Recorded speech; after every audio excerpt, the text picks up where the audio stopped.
teman-teman, perkenalkan nama saya Laurenciana Mirsa Bunga Kota dengan NIM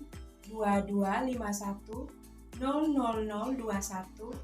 dari Prodi S1 Kebidanan Stikes Yogyakarta. Baik teman-teman, di sini saya akan menjelaskan tentang proses terjadinya konsepsi.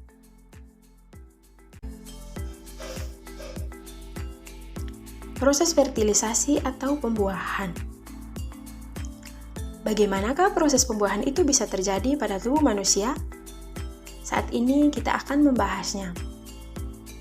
Sebelum proses pembuahan berlangsung, harus terjadi ovulasi terlebih dahulu.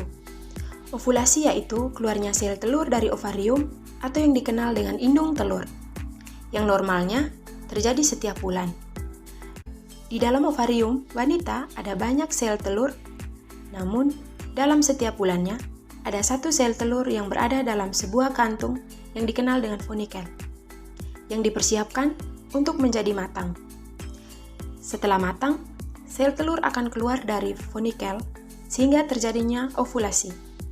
Sel telur berada di tuba Fallopi dan perlahan menuju rahim. Umur sel telur di dalam tuba Fallopi hanya 24 jam saja. Sehingga apabila tidak ada sperma yang membuahinya, maka ia akan mati dan kehamilan tidak akan terjadi. Setelah sel telur meninggalkan folikel dalam ovarium kemudian berkembang menjadi korpus luteum. Korpus luteum ini menghasilkan hormon progesteron yang bertugas menebalkan lapisan dinding rahim dengan nutrisi dan aliran darah sehingga siap sebagai rumah bagi sel telur yang sudah dibuahi. Jutaan sperma dihasilkan sekali dalam ejakulasi.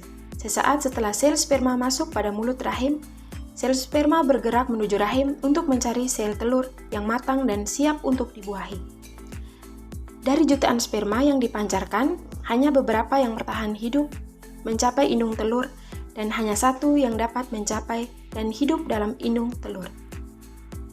Sperma kemudian mempenetrasi ke dalam sel indung telur, kemudian mengkombinasikan materi genetiknya dengan sel telur dengan prosesnya yang disebut dengan pembuahan. Sel telur yang sudah mengalami pembuahan ini selama perjalanannya menuju rahim, zigot akan mengalami beberapa perubahan.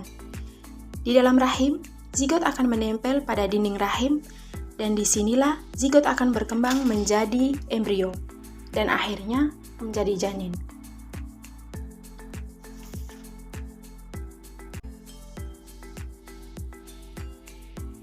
Berikut adalah perkembangan janin setiap bulan. Terima kasih sudah menonton.